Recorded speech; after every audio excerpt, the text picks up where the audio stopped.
अखिल भूमंडलीय सर्व शिरोमणि मुनि समाज के संस्थापक आदि मुनीश्वर योगेश्वर सदगुरुदेव शिव मुनि महाराज की जय। उपस्थित मुनि वृंद, साधु सज्जन वृंद, संत वृंद, साधक वृंद, आध्यात्म ज्ञान के जिज्ञासु और प्रेमियों, सभी श्रोता वृंद, आप सभी को मेरा कोटिशः नमन, सप्रेम जय जीव। तो आध्यात्मिक चर्चा चल रही है और हम लोग सदगुरुदेव शिव मुनि महाराज रचित ग्रंथ ईशावास्य उपनिषद का निष्पक्ष भाष्य के अंतर्गत अध्याय 13 पर आज चर्चा करेंगे। वेद मंत्रों के अर्थों का अनर्थ कर करके आज तक वेदों के ज्ञान की हत्या हुई है। सदगुरुदेव शीर्षक दिए हैं, आज तक वेदों के ज्ञान की हत्या हुई है।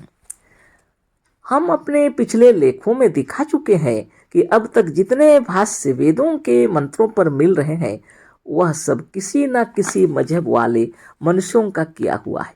इन सब लोगों ने अपने अपने मजहब के पक्षपात में वेदों के मंत्रों का अर्थ करके वेदों के सच्चे ज्ञान को निष्पक्ष रूप में और स्वतंत्र रूप में न प्रकट करके वेदों के ज्ञान और सिद्धांत की हत्या की है। यह लोग नास्तिक ही नहीं, वेद मंत्रों का गला घोंटने वाले हैं। नास्तिको वेद निंदक, मनु जी के कथनानुसार जब वेद का केवल निंदक ही नास्तिक है, तब अब आप ही सोचें कि वेदों के सिद्धांतों का गला घोंटने वाले, वेदों की हत्या करने वाले क्या हैं और इन्हें क्या कहा जाए। इन लोगों ने वेद मंत्रों के अर्थ वेद के और उसके ऋषियों के मंतव्यों के विपरीत अर्थ करके पाप ही नहीं महापाप किया है। इस बात को यजुर्वेद के 40वें अध्याय के मंत्रों या ईशावास्य उपनिषद के मंत्रों का अर्थ करते हुए हम अपने पाठकों को बार बार दिखला रहे हैं। आज इस लेख द्वारा हम 40वें अध्याय के 10वें मंत्र को, जो ईशावास्य उपनिषद का 13वां मंत्र है, उसका अर्थ करेंगे। बहुत बड़ी बात है ना।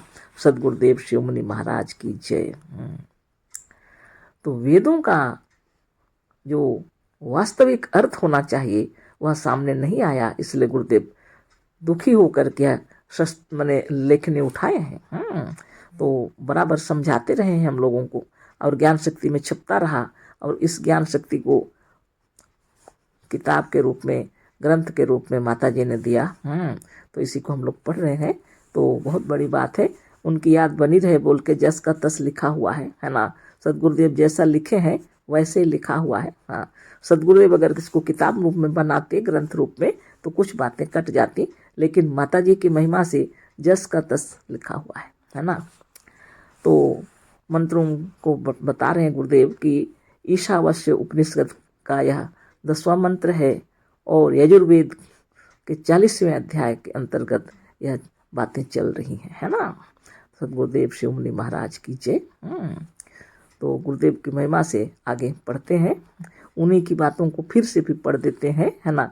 इस बात को यजुर्वेद के 40वें अध्याय के मंत्रों या ईशावास्य उपनिषद के मंत्रों का अर्थ करते हुए हम अपने पाठकों को बार बार दिखला रहे हैं।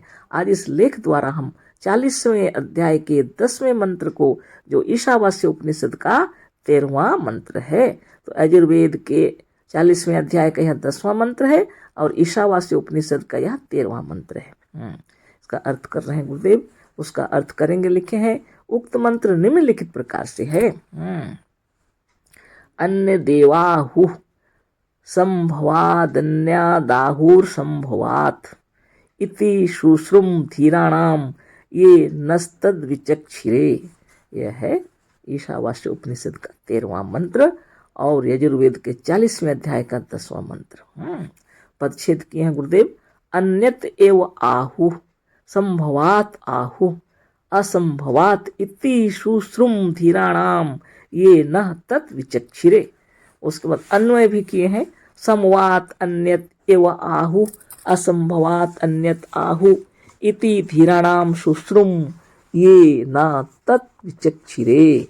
शब्दार्थ भी किए हैं यहाँ पर। संभवात संभव से, अन्यत एव दूसरा ही, आहु कहा गया है। असंभवात असंभव से, अन्यत दूसरा, आहुः कहा गया है। इति ऐसा धीराणाम शुश्रुम ज्ञानियों से सुना है, ये जिन लोगों ने न हम लोगों को तत्विचक्षिरे इसे खूब व्याख्या करके बताया है। सदगुरुदेव शिवमुनि महाराज की जय। अभी मंत्रार्थ कर रहे हैं गुरुदेव। तो यहाँ पर लिखे हैं, संभव से दूसरा ही कहा है, ब्रैकेट में दिए हैं इसी तरह से। असंभव से दूसरा ही कहा गया है, ऐसा उन ज्ञानियों से सुना है जिन लोगों ने हम लोगों को इसे खूब विस्तार से व्याख्या करके बताया और समझाया है। ये है मंत्र का अर्थ। कितनी बड़ी बात है। हाँ, अन्य देवाहु संभवात दन्य दाहुर संभवात इति शुश्रुम धीराणाम ये नस्तद विचक्षिरे। बताइए, संभव से दूसरा ही कहा है, असंभव से दूसरा ही कहा गया है, ऐसा उन ज्ञानियों से सुना है जिन लोगों ने हम लोगों को इसे खूब विस्तार से व्याख्या करके बताया और समझाया है। ये ऋषि मुनियों की वाणी। तात्पर्य गुरुदेव बता रहे हैं, तात्पर्य यह कि यह ठीक है कि संभव और असंभव दोनों से एक ही बात नहीं होती है, एक ही फल की प्राप्ति नहीं है। इसे हम लोगों से अच्छे अच्छे विचारवानों, ज्ञानियों और विद्वानों ने खूब विस्तार से व्याख्या करके समझाया है। अतः इसमें किसी को या हम लोगों को संदेह नहीं है। अतः इसी कारण से हमें संभव से और असंभव दोनों से काम लेना चाहिए, क्योंकि दोनों से एक ही फल की प्राप्ति नहीं होती और मनुष्य को संभव से जो मिलता है और असंभव से जो मिलता है, दोनों की आवश्यकता है। इनमें से किसी एक के सहारे सच्ची मुक्ति, सच्ची शांति, सच्ची उन्नति, आयु, आरोग्य और स्वतंत्रता आदि जो कुछ लोग चाहते हैं, पूर्ण रूप से नहीं मिल सकता। सदगुरुदेव शिवमुनि महाराज की जय। बहुत सुंदर तरीके से सदगुरुदेव बताए हम लोगों को, इस मंत्र का तात्पर्य बतलाए कि संभव से एक फल की प्राप्ति होती है, दूसरे ही फल की, तो असंभव से भी जो फल की प्राप्ति होती है वह दूसरा है। मतलब संभव से जो फल प्राप्त होगा वह दूसरा और असंभव से जो फल प्राप्त होगा वह दूसरा। और जीवन में सुखी रहने के लिए, सच्ची शांति, सच्ची उन्नति, आयु, आरोग्य, स्वतंत्रता, ये सब प्राप्त करने के लिए, या जो कुछ हमारी इच्छा है इन सब प्राप्त करने के लिए, सच्ची मुक्ति, सच्ची शांति प्राप्त करने के लिए दोनों की आवश्यकता पड़ेगी, है ना। इसी को बता रहे हैं गुरुदेव। आगे पढ़ते हैं, यह सब बातें कहाँ से आई कि दोनों का सहारा लेना चाहिए, दोनों की उपासना करनी चाहिए। अगर कोई पूछेंगे तो गुरुदेव लिख रहे हैं ना। क्या कहना।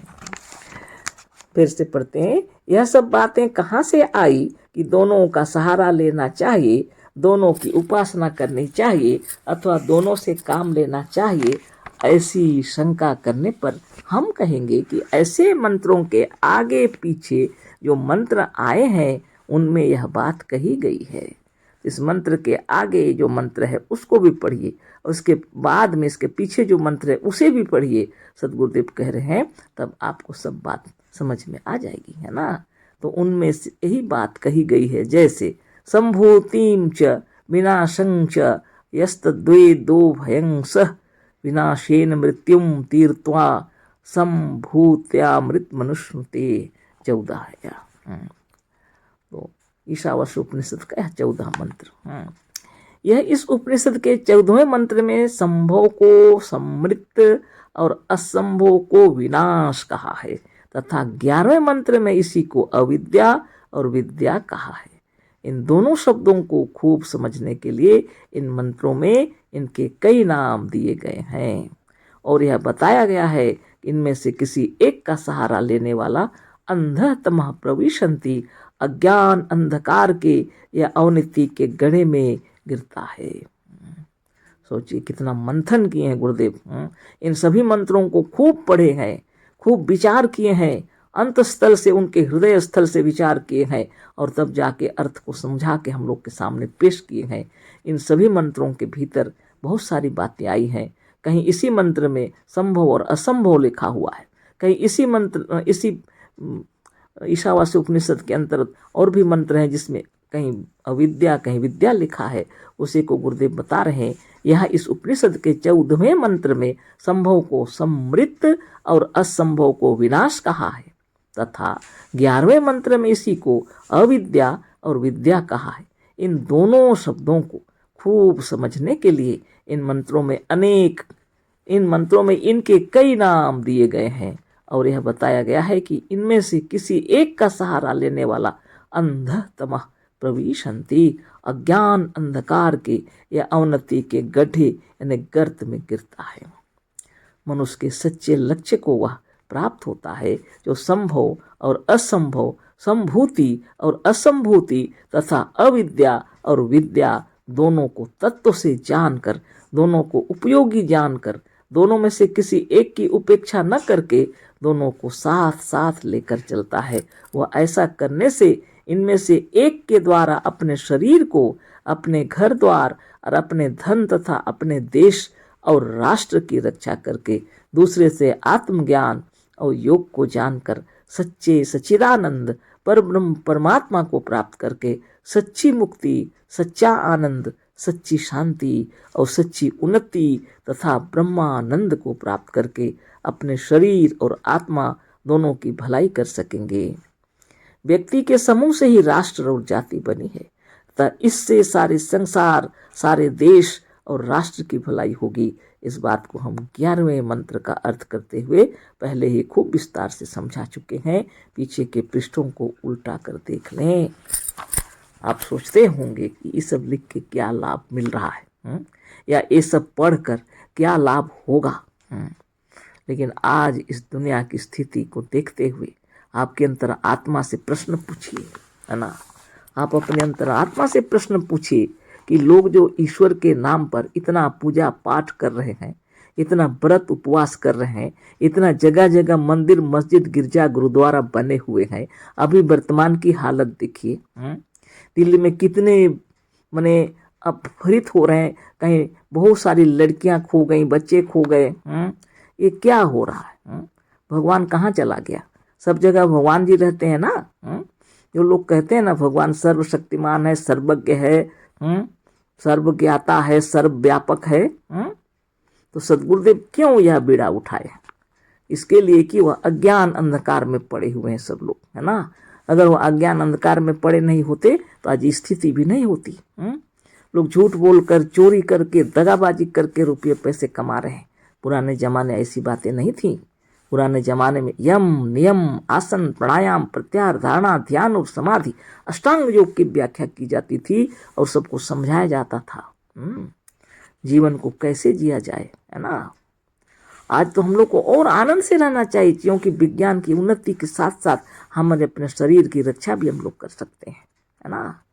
लेकिन यहाँ पर क्या हो गया है, ये सब सभी लोग समझ गए हैं, ईश्वर नाम को ले लेकर अपना कवच पहनकर और दुनिया को ठगो, केवल धन दौलत कमा रहे हैं। हीरे मोती जवाहरात के लिए लोग दूसरे की हत्या कर रहे हैं, दूसरों को पीड़ा पहुंचा रहे हैं। इतने लोगों को अपहरित करने का कारण क्या है? रुपये पैसे की लालच और कुछ भी नहीं, है ना। आप खूब विचार कर लीजिए। इसीलिए गुरुदेव इसका भाष्य किए हैं और सबको समझा रहे हैं। अगर इस देश के लोग, है ना, क्या कहते हैं, इस देश के लोगों को क्या चाहिए?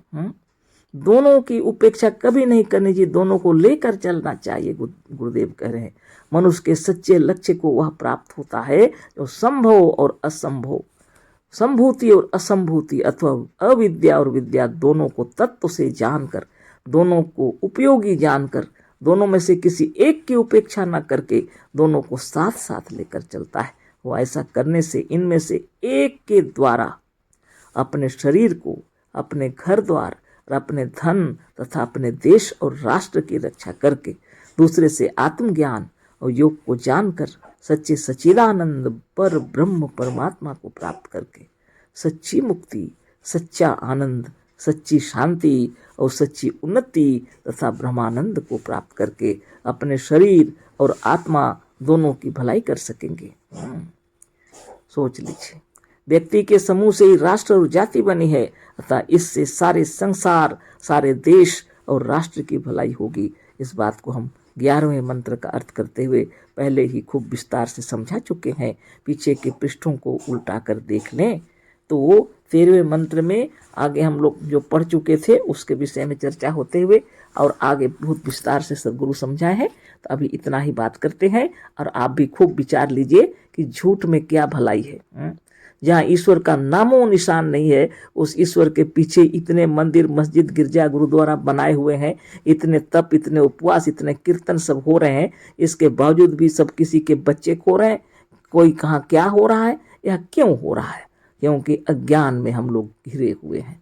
अगर हम लोग ईश्वर का भरोसा नहीं करके आत्मा का भरोसा करेंगे तो विश्व में परम शांति होगी, परस्पर एक दूसरे को श्रद्धा करेंगे हम लोग। तो आध्यात्मिक चर्चा चल रही है और हम लोग सदगुरुदेव शिव मुनि महाराज रचित ग्रंथ ईशावास्योपनिषद का निष्पक्ष भाष्य के अंतर्गत अध्याय 13 पर चर्चा कर रहे हैं। और अध्याय 13 में सदगुरुदेव शिव मुनि महाराज हम लोग को ईशावास्योपनिषद का 13वां मंत्र समझा दिए और आगे हम लोग पढ़ रहे हैं इसी में। तो 13वें मंत्र को समझाते हुए 14वें मंत्र को भी इसमें समझा दिए, दोनों को समझाने के लिए, है ना। इसी को थोड़ा पढ़ देते हैं याद दिलाने के लिए। संभूतिम च विनाशं च यस्त्वे दो भयं सह विनाशेन मृत्युम तीर्त्वा संभूतया मृतमश्नुते। यह 14वां मंत्र है। यहाँ इस उपनिषद के 14वें मंत्र में संभव को समृत और असंभव को विनाश कहा है तथा 11वें मंत्र में इसी को अविद्या और विद्या कहा है।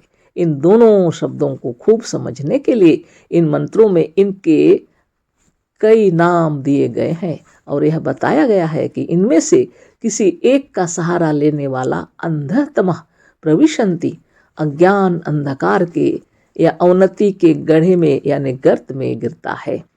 मनुष्य के सच्चे लक्ष्य को वह प्राप्त होता है जो संभव और असंभव, संभूति और असंभूति अथवा अविद्या और विद्या दोनों को तत्व से जानकर, दोनों को उपयोगी जानकर, दोनों में से किसी एक की उपेक्षा न करके दोनों को साथ साथ लेकर चलता है। वह ऐसा करने से इनमें से एक के द्वारा अपने शरीर को, अपने घर द्वार और धन तथा अपने देश और राष्ट्र की रक्षा करके दूसरे से आत्मज्ञान और योग को जानकर सच्चे सच्चिदानंद पर ब्रह्म परमात्मा को प्राप्त करके सच्ची मुक्ति, सच्चा आनंद, सच्ची शांति और सच्ची उन्नति तथा ब्रह्मानंद को प्राप्त करके अपने शरीर और आत्मा दोनों की भलाई कर सकेंगे। व्यक्ति के समूह से ही राष्ट्र और जाति बनी है, अतः इससे सारे संसार, सारे देश और राष्ट्र की भलाई होगी। इस बात को हम 11वें मंत्र का अर्थ करते हुए पहले ही बहुत विस्तार से समझा चुके हैं। पीछे के पृष्ठों को उल्टा कर देख लें तो हम लोग पहले देख चुके हैं और प्रवचन हो चुका है। अभी इसी से आगे हम लोग पढ़ेंगे। इसको तो याद दिलाने के लिए पढ़ दिए, कल यहाँ तक बातें हो चुकी थी, अभी इसी को समझाने के लिए आगे पढ़ते हैं।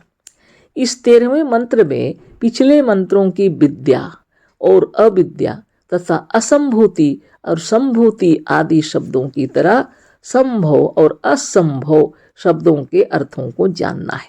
इन्हीं दोनों शब्दों का अशुद्ध और पक्षपातपूर्ण अर्थ करके मजहबी भाष्यकारों ने वेद के साथ घोर अन्याय किया है। अपने पाठकों को अंधा बनाकर तथा भ्रम में डालकर उन्हें अपने मजहब में लाने का अन्यायपूर्ण घोर पाप किया है।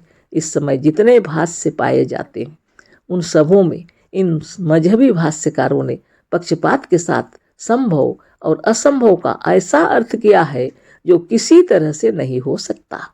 संभव और असंभव का अर्थ बहुत साफ है। संभव का अर्थ है जो हुआ हो, उत्पन्न हुआ हो, और असंभव का अर्थ है जो हुआ ना हो, जो उत्पन्न ना हुआ हो, वा जो जन्मा ना हो। बताइए।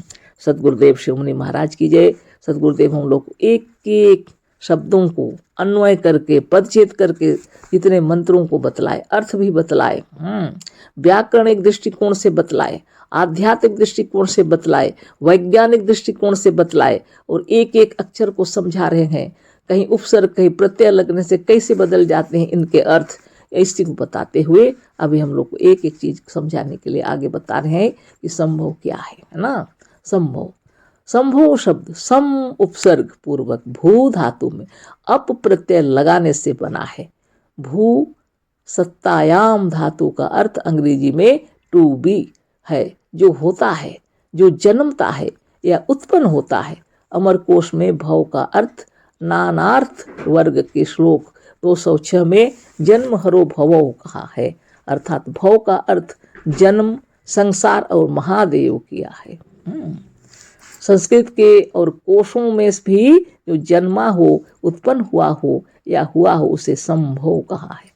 उसी तरह से जो जन्म नहीं है, जो जन्मा नहीं है, जो उत्पन्न नहीं होता वह असंभव है। अतः शरीर, सांसारिक पदार्थ, धन दौलत, रुपया पैसा, घर द्वार, अस्त्र शस्त्र, परमाणु बम, हाइड्रोजन बम, रॉकेट, टैंक, तोप, बंदूक और तलवार आदि उत्पन्न होते हैं, बन जाते हैं, बनाए जा सकते हैं, बनाए गए हैं, होते हैं और हो सकते हैं।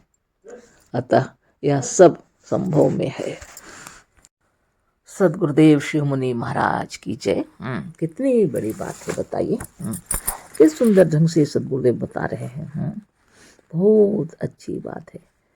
ऊपर में जो चीजें गिनाई गई हैं वह सब संभव में है। अतः ऊपर में गिनाए हुए पदार्थ, शरीर और सांसारिक पदार्थों को वेद के इस मंत्र में संभव कहा है। और असंभव वह है जो जन्म नहीं लेता, जो किसी के द्वारा बनाया हुआ नहीं है या किसी से जन्माया नहीं जाता, वह है आत्मा। मतलब साफ यह है कि शरीर और सांसारिक पदार्थ संभव हैं और आत्मा का नाम असंभव है। सांसारिक पदार्थों से, इनकी सहायता से दूसरी वस्तु मिलती है और आत्मा से दूसरी मिलती है। दोनों से एक ही वस्तु की, एक ही शक्ति की, एक ही फल की प्राप्ति नहीं होती, किंतु दोनों से दो प्रकार की शक्तियां मिलती हैं। एक से शरीर का बल, शस्त्रास्त्र का बल, हाइड्रोजन बम, रॉकेट आदि का बल, धन बल और तन बल प्राप्त होता है, तो दूसरे से आत्मबल, मनोबल, योग बल, इच्छा शक्ति, ज्ञान बल और बुद्धि बल प्राप्त होता है। देखिए कितनी बड़ी बात है। सुंदर तरीके से सदगुरुदेव समझा दी संभव क्या है और असंभव क्या है ना। संभव का मतलब होता है जो बनाया गया है, जो उत्पन्न किया गया है, जो बनाया जा सकता है, उसको संभव कहते हैं। और असंभव वह है जिसको किसी ने नहीं बनाया, वो बनाया नहीं जा सकता, तो कोई उत्पन्न नहीं कर सकता, वह है आत्मा बताए। कितनी बड़ी बात है। हाँ, बहुत बड़ी बात है। आप ठीक से विचार कर लीजिए। शरीर, सांसारिक पदार्थ, धन दौलत, रुपया पैसा, घर द्वार, अस्त्र शस्त्र, परमाणु बम, हाइड्रोजन बम, रॉकेट, टैंक, तोप, बंदूक और तलवार आदि उत्पन्न होते हैं, बन सकते हैं, बनाए जा सकते हैं, बनाए गए हैं, होते हैं और हो सकते हैं। अतः यह सब संभव में है। इसका नाम है संभव। संभव में है। ऊपर में जो चीजें गिनाई गई हैं वह सब संभव में है। अतः ऊपर में गिनाए हुए पदार्थ, शरीर और सांसारिक पदार्थों को वेद के इस मंत्र में संभव कहा है। और असंभव वह है जो जन्म नहीं लेता, जो किसी के द्वारा बनाया हुआ नहीं है या किसी से जन्माया नहीं जाता, वह है आत्मा। मतलब साफ यह है कि शरीर और सांसारिक पदार्थ संभव है और आत्मा का नाम असंभव है। सांसारिक पदार्थों से, इनकी सहायता से दूसरी वस्तु मिलती है। सांसारिक पदार्थों से और इनकी सहायता से दूसरी वस्तु मिलती है और आत्मा से दूसरी मिलती है। ना सुंदर बताए गुरुदेव। देखिए, दोनों से एक ही वस्तु की, एक ही शक्ति की, एक ही फल की प्राप्ति नहीं होती, किंतु दोनों से दो प्रकार की शक्तियां मिलती हैं। एक से शरीर का बल, शस्त्रास्त्र का बल, हाइड्रोजन बम, रॉकेट आदि का बल, धन बल और तन बल प्राप्त होता है। और दूसरे से आत्मबल, मनोबल, योग बल, इच्छा शक्ति, ज्ञान बल और बुद्धि बल प्राप्त होता है। खूब विचार कर लीजिए। भारत संभव की शरीर की पदार्थ ज्ञान विज्ञान की शस्त्रास्त्र की उपेक्षा कर रहा है और यूरोप तथा अमेरिका और रूस आदि देश आत्मा की आत्मबल की योग बल की और आध्यात्मिक ज्ञान की उपेक्षा कर रहे हैं। यह उस समय की बात है जब गुरुदेव लिख रहे थे। अभी तो हमारा देश बहुत आगे है ना। यह शारीरिक मानसिक बौद्धिक परिश्रम तो कर ही रहे हैं हमारे देशवासी। साथ में आत्मबल मनोबल ज्ञान बल योग बल को बढ़ाने के लिए नित्य योग साधन चक्र भेदन क्लास चल रहे हैं। जगह जगह चक्र भेदन भी चल रहे हैं और साधारण एक्सरसाइज भी चल रहे हैं। योग राज योग दुनिया भर के योग भारत में चल रहे हैं। विश्व को सबको हिला के रख दिया है ना। कितनी बड़ी बात है। हम लोग पीछे नहीं है अभी। सब तरह के शस्त्रास्त्र भी हैं, बल भी है, हाइड्रोजन बम भी, सब तरह की तैयारियां चल रही हैं। धन बल ज्ञान बल योग बल तन बल किसी चीज में कम नहीं हमारा देश अभी। विज्ञान में भी आगे निकल गए हैं हम लोग, किसी से भी कम नहीं है अभी, है ना। लेकिन जब लिख रहे थे गुरुदेव उस समय की बात लिखी हुई है, याद करके देख लीजिए कितनी बड़ी बात गुरुदेव लिखे हैं।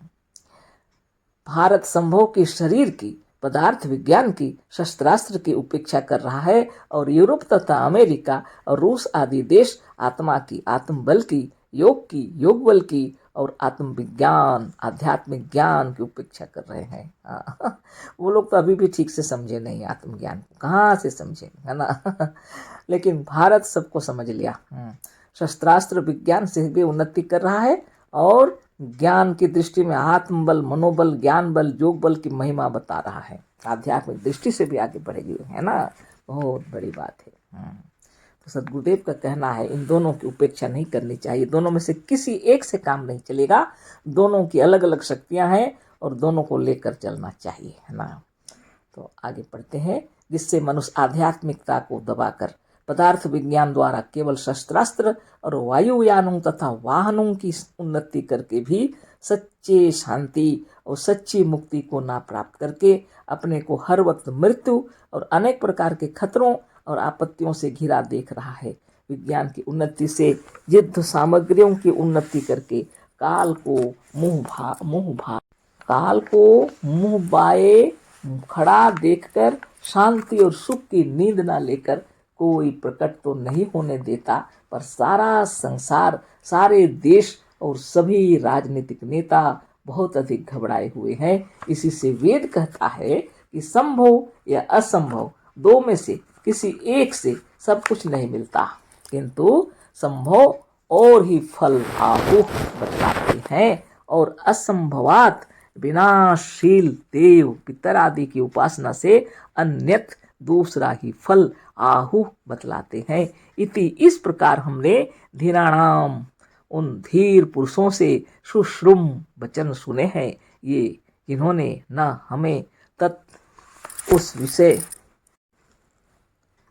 उस विषय को विचक्षिरे व्याख्या करके भली भांति समझाया था। व्याख्या अविनाशी ब्रह्म की उपासना का यथार्थ स्वरूप है। पर ब्रह्म पुरुषोत्तम भगवान को सर्वशक्तिमान सर्वज्ञ सर्वाधार सर्वमय सर्व संपूर्ण संसार के कर्ता धर्ता नित्य अविनाशी समझना और भक्ति श्रद्धा तथा प्रेम परिरत हृदय से प्रेम पूर्ण होना चाहिए। प्रेम परिपूरित हृदय से नित्य निरंतर उनके दिव्य परम मधुर नाम रूप लीला धाम तथा प्राकृतिक गुण रहित एवं दिव्य गुणमय सच्चिदानंद धन स्वरूप का श्रवण कीर्तन स्मरण आदि करते रहना। इस प्रकार की सच्ची उपासना से उपासक को शीघ्र ही अविनाशी पर ब्रह्म पुरुषोत्तम की प्राप्ति हो जाती है। ईश्वरोपासना का मिथ्या स्वांग भरने वाले दंभियों को जो फल मिलता है उससे इन सच्चे उपासकों को मिलने वाला फल, यह फल सर्वथा भिन्न और विलक्षण है। आध्यात्म विद्या से आत्मज्ञान से उसकी उपासना करने से परब्रह्म पुरुषोत्तम भगवान और सर्वशक्तिमान सर्वाधार सर्वमय संपूर्ण संसार के कर्ता धर्ता नित्य विनाशी जो समझते हैं आत्मदेव को, वो सचमुच में प्रेम परिपूरित होकर के हृदय को नित्य निरंतर दिव्य मधुर नाम रूप ये सब जो लिखे हैं गुरुदेव, ये आत्मदेव को प्राप्त सच्चिदानंद धन रूप स्वरूप को प्राप्त करते हैं, श्रवण कीर्तन स्मरण आदि करते हैं, इससे एक अलग प्रकार की शक्ति मिलती है। लेकिन जो ईश्वर की उपासना करते हैं, ईश्वर उपासना करते हैं, स्वांग भरते हैं, दंभी, वो दूसरा ही फल उनको प्राप्त होता है ना। यही गुरुदेव बतला रहे हैं। तो सच्चे उपासकों को मिलने वाला यह फल सर्वथा भिन्न और विलक्षण है ना। इसको ठीक से समझने के लिए फिर से हम व्याख्या को पढ़ देते हैं। गुरुदेव जो लिखते हैं है ना, अच्छी तरह समझ जाइए। व्याख्या अविनाशी ब्रह्म की उपासना का यथार्थ स्वरूप है। पर ब्रह्म पुरुषोत्तम भगवान को सर्वशक्तिमान, सर्वज्ञ, सर्वाधार, सर्वमय, संपूर्ण संसार के कर्ता धर्ता, नित्य अविनाशी समझना और भक्ति, श्रद्धा तथा प्रेम परिपूरित हृदय से नित्य निरंतर उनके दिव्य परम मधुर नाम रूप लीला धाम तथा प्राकृत गुण रहित एवं दिव्य गुण गणमय सच्चिदानंद धन स्वरूप का श्रवण कीर्तन स्मरण आदि करते रहना, इस प्रकार की सच्ची उपासना से उपासक को शीघ्र ही अविनाशी पर ब्रह्म पुरुषोत्तम की प्राप्ति हो जाती है। ईश्वर उपासना का मिथ्या स्वांग भरने वाले दंभियों को जो फल मिलता है, उससे इन सच्चे उपासकों को मिलने वाला यह फल सर्वथा भिन्न और विलक्षण है ना। तो बाहर में जो ईश्वर की उपासना करने से इसकी प्राप्ति नहीं होगी, जो ध्यान और तपोबल से प्राप्त होता है, दोनों अलग अलग है ना। आगे पढ़ते हैं। इसी प्रकार विनाशी देवता आदि की उपासना का यथार्थ स्वरूप है। शास्त्रों के एवं श्री भगवान के आज्ञानुसार गीता 17:18 देवता, पितर, ब्राह्मण, माता पिता, आचार्य और ज्ञानी महापुरुषों की अवश्य कर्तव्य समझकर सेवा पूजा आदि करना और उसको भगवान की आज्ञा का पालन एवं उनकी परम सेवा समझना, इस प्रकार निष्काम भाव से अन्य देवताओं की सेवा पूजा करने वालों के अंतःकरण की शुद्धि होती है तथा श्री भगवान की कृपा एवं प्रसन्नता प्राप्त होती है, जिससे वे मृत्युमय संसार सागर से तर जाते हैं। विनाशशील देवता आदि की तमाम उपासना से जो फल मिलता है, उसे यह फल सर्वथा भिन्न और विलक्षण है। इस प्रकार हमने उन धीर तत्वज्ञानी महापुरुषों से सुना है, जिन्होंने हमें यह विषय पृथक पृथक रूप से व्याख्या करके भली भांति समझाया था। यह है 13 का, है ना। तो आप विचार कर लीजिए, इतने सुंदर तरीके से हमारे ऋषि मुनि बताए हैं। जरा इस मजहबी अर्थ को देखें। मजहबी ईश्वर को इस मंत्र में लाने के लिए और उसका भजन कीर्तन करना चाहिए, इस बात को सिद्ध करने के लिए कितना झूठा, कितना असत्य और अनलगर अर्थ करके पाठकों को धोखा देते हुए कितना बड़ा पाप और लज्जाजनक काम किया है। यहाँ पर ईश्वर की उपासना की बात ही नहीं है, आत्मोपासना की बात है, लेकिन हम लोगों ने धोखा दिया। इसको गुरुदेव समझा रहे हैं, क्योंकि भगवान की उपासना करने से उससे दूसरे ही फल की प्राप्ति होती है, और आत्मा को जो ब्रह्म जानते हैं और उसकी उपासना करते हैं, उससे जो फल प्राप्त होता है, उससे पर ब्रह्म परमात्मा की प्राप्ति होती है ना। इस तरह की बात है। तो आगे पढ़ते हैं। इस मंत्र में ईश्वर का या उसके श्रवण कीर्तन की स्मरण। सदगुरुदेव शिव मुनि महाराज की जय।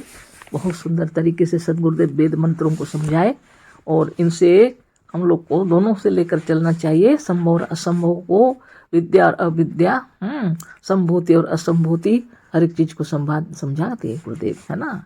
और सदगुरुदेव कह रहे हैं, इस मंत्र में ईश्वर का या उसके श्रवण कीर्तन और स्मरण का कहीं गंध तक नहीं है।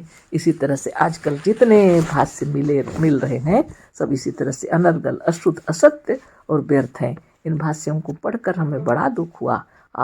इन शब्दों द्वारा संसार को कितना धोखा दिया गया है। वेदों का या वेद मंत्रों का अर्थ नहीं किया है।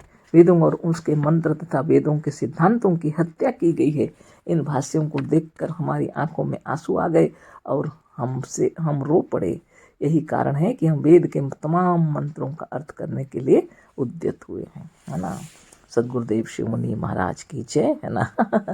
लिखते हैं, यदि हमारे पाठक और हमारे शिष्यों ने ज्ञान शक्ति के नए नए ग्राहक बनाकर और इसका आजीवन ग्राहक बनाकर ज्ञान शक्ति को जीवित रखा और इस तरह से हमारी सहायता करके हमें उत्साहित किया, तो हम यह सब करके संसार को दिखा देंगे कि वेद मंत्रों के सही अर्थ को सब पर प्रकट कर देंगे, है ना। गुरुदेव का कहना है कि वेद मंत्रों का जब सही अर्थ किया गया होता तो आज देश के या विश्व की उन्नति जरूरी है ना। विश्व में शांति के लिए वेद के मंत्रों को अच्छी तरह समझाना चाहिए। एक की उन्नति से नहीं, जड़ और चेतन दोनों की उन्नति की जरूरत है। इसी को अनेक शब्दों से समझाए हैं ऋषि मुनियों ने। और हम लोग जो पढ़े अभी वेद मंत्रों का यह 13वां अध्याय पूरा हो गया और इसी में 14वें मंत्र का भी वर्णन हो चुका है। कल आगे फिर चर्चा होगी दूसरे अध्याय पर। अशेष धन्यवाद, कोटिशः नमन, सप्रेम जय जीव। सद्गुरुदेव शिव मुनि महाराज की जय।